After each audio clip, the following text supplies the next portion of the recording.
ഈശോ മിശിഹായ്ക്ക് സ്തുതിയായിരിക്കട്ടെ. പ്രിയ സഹോദര സഹോദരി, നിനക്ക് നല്ല ഒരു ദിവസം നേരുകയാണ്.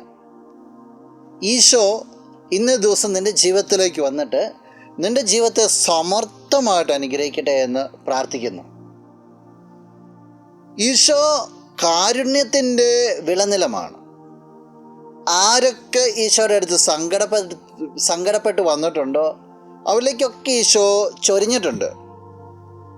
ബെത്സേദ കുളക്കരയിൽ 38 വർഷമായിട്ട് തളർന്നു കിടക്കുന്ന ഒരു വ്യക്തി, ആ വ്യക്തിയുടെ അടുത്തേക്ക് ഈശോ കടന്നു ചെല്ലുകയാണ്. അവനോട് ഈശോ ചോദിക്കുന്നുണ്ട്, നീ സുഖം പ്രാപിക്കുവാനായിട്ട് ആഗ്രഹിക്കുന്നുവോ? അപ്പോൾ അവൻ പറയുക, പരാധീനതയെക്കുറിച്ച് പറയുക, ആഗ്രഹിക്കുന്നു എന്നല്ല പറയുക, കുളത്തിലെ വെള്ളം ഇറങ്ങുമ്പോൾ എന്നെ പിടിച്ചെടുക്കാൻ ആരുമില്ല എന്നാ. അവരോട് ഈശോ പറയുന്ന ഒരു കാര്യമുണ്ട്.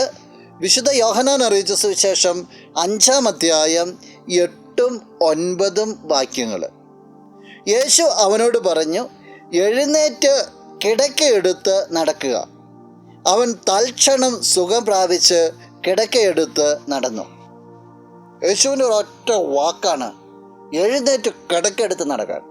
തൽക്ഷണം തളർന്നു കിടന്നവൻ 38 വർഷമായിട്ട് തളർന്നു കിടന്നവൻ എഴുന്നേറ്റ് കിടക്കെടുത്ത് നടക്കാൻ തുടങ്ങി. ഈ ഈശോയെക്കുറിച്ചാണ് പറയുക, ഈ ഈശോയുടെ ശക്തിയെക്കുറിച്ച് പറയുക.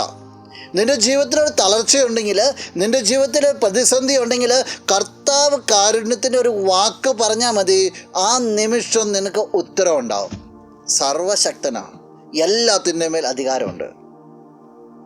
പ്രിയ സഹോദര സഹോദരി, നിൻ്റെ ജീവിതത്തിൻ്റെ പ്രശ്നങ്ങളെ പ്രതിസന്ധികളെയൊക്കെ ഒന്ന് ചേർത്ത് വെച്ചിട്ട് നിൻ്റെ ഈശോയോട് ഒന്ന് പറയാമോ, ഈശോയെ എൻ്റെ ജീവിതത്തിലേക്ക്, എൻ്റെ കുടുംബത്തിലേക്ക്, എൻ്റെ പ്രതിസന്ധിയിലേക്ക് ഒന്ന് നോക്കാവോ, ഒന്ന് വരാവോ? തൽക്ഷണ ഉത്തരം കിട്ടും. കാരണം അവിടുന്ന് കാരുണ്യവാനാണ്. അത് അനുഭവിക്കാൻ നിനക്ക് സാധിക്കട്ടെ. നമുക്ക് പ്രാർത്ഥിക്കാം. കണ്ണുകളടച്ച് കരങ്ങൾ കൂപ്പാം.